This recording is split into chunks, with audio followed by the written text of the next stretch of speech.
So today I'm about an hour away from my house because I went shopping at an outdoor store, which a separate video will probably be coming about the things that I bought there and once I get the chance to test them and all that. But now I'm hiking on a trail that's about an hour away from where I live, and I see this sharp curve ahead sign, and it really reminded me of something that I wanted to mention in my previous video that I didn't get to mention when I made the, not really review, but my opinion video of the Brooks Cascadia 16, which I'm wearing today, and the Brooks Divide 3. So even though this isn't the best example because it's really not that steep of a hill, they just put that sign for like mountain bikers so they don't end up going too fast and crashing their bicycles. It's somewhat of a steep hill compared to just flat ground, and it's going to get steeper down there. And that reminded me of one particular feature of the Brooks Cascadia 16s that I wanted to mention that I forgot to mention in my full opinion video of them, which was that they have a really wide toe box. So they really allow your toes to really splay out as opposed to being cramped like this. And like, you know, certain types of athletic shoes and honestly many hiking shoes too. I don't really want to make this channel about bashing different brands, so I'm not going to sit here and say which hiking shoes like hurt my feet really bad or stuff like that, but you'll know if you try them on if your toes are allowed to splay out or if they feel really cramped. Now, with that being said, if your toes are really cramped and they're continuously hitting in the front, you can get like a blister, especially on your pinky toe. That's a common area for a blister.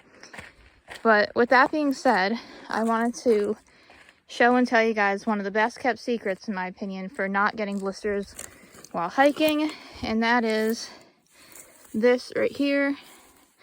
These, I thought you can see the name on them, but you actually can't. I'm sorry. Take my shoe off for a second. I'm wearing Wrightsocks today. It's spelled W-R-I-G-H-T. These socks, I will put a link in the description. Even before I was able to afford proper hiking shoes a couple years ago, when I was just busy like paying for college and all that, so I really couldn't afford the proper shoes to test like I do now. But when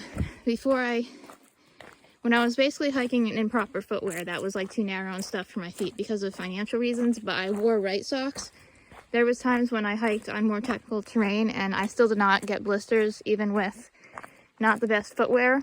Now, I'm not sitting here and telling you guys that I recommend hiking in something that's improper for your feet, obviously, but what I am saying today in this little hiking vlog slash opinion video on a new product is that I do recommend Wrightsocks.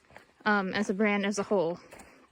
There's another brand of socks that I particularly hike in the winter called Darn Tough, and that's another, it's a pricey brand, but it's another brand that pretty much, you know, helps to prevent blisters. But once again, guys, if you wear very improperly fitting shoes and you allow your feet to get wet and they don't dry out and stuff, you can probably still get blisters. But in my experience, I've never ever had a blister with Wrightsocks or Darn Tough socks, so I'll put those links in the description. And I guess that's it for today's short vlog on 2 more product recommendations, and also something that I forgot to mention, which is the wide toe box on the Brooks Cascadia 16s. Thanks for watching and happy trails.